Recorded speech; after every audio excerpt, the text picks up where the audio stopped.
Well, Zambia joined the rest of the world in commemorating World Press Freedom Day, a day set aside to look at the struggles, achievements, plans, among others, the press faces, and has to operate under as well. Now, despite the new administration of the Zambian government promising glitter for the profession, this year's event may not be so merry for the media industry due to the various factors, including job losses for workers.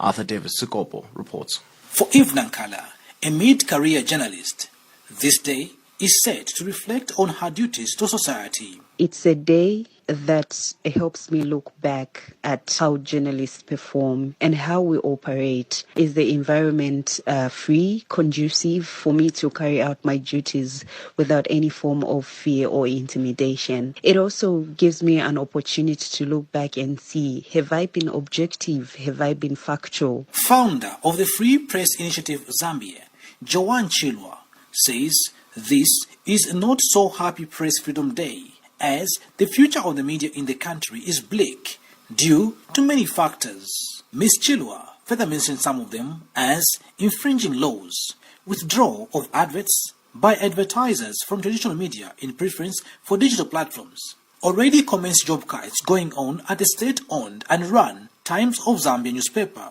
and high cost of doing business due to the reintroduced value-added tax on every newspaper sold. The cyber law in its current state makes it criminal for journalists or a media house to possess intercepted data, even for purposes of investigative journalism. If left in its current state, this law may end up shielding all types of criminality by those charged with the responsibility of looking after the affairs of the people of Zambia. Today, about 76 employees have received separation letters, while 62 are yet to be communicated to. The media industry in Zambia has shrunk tremendously since the closure in 2016 of the Post newspaper, which was one of the biggest employers of journalists in this country. Journalism under digital siege runs as the theme for the year 2022, which journalists like Govt Chola of Luswepo Radio, Northern Zambia, describes in this way. The theme means that journalism is not a free profession. It is being controlled and influenced by various outside forces, which interferes with the quality of reporting. And Copperbelt Province Sun FM Radio's Eve Nankala. The theme is a timely reminder to her and her professional colleagues. Journalism is under threat. Under threat from who or what? Under threat from social media, these are bloggers, or even just the general citizenry. We need to sit down as newsrooms in the country to try and see how we can change the situation.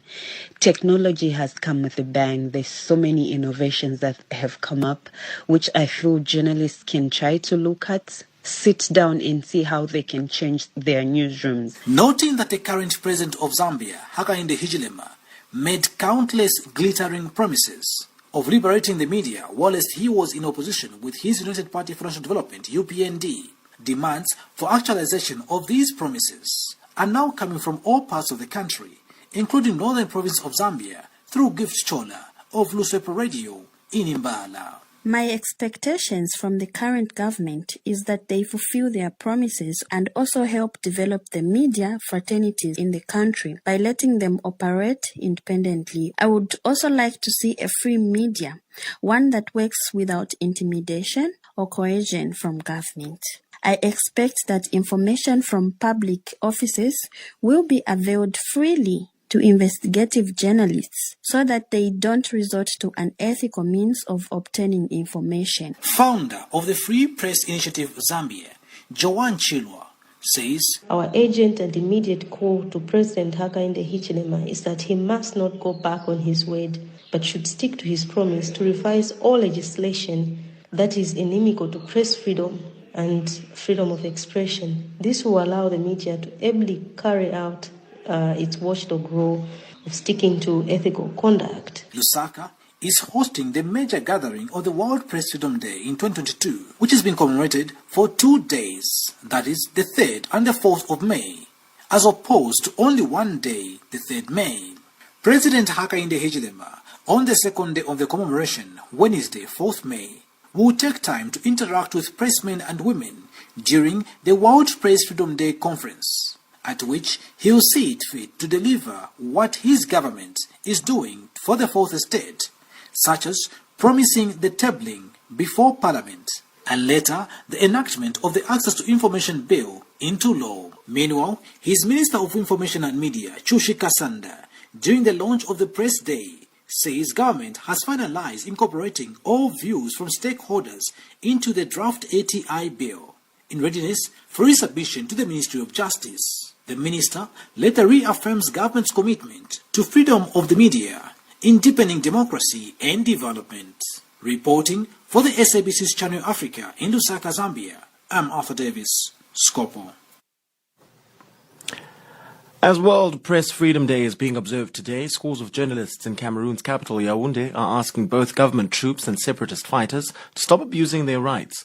Cameroonian journalists say both government troops and rebels attack and torture reporters who do not cover stories as dictated by fighters and the military.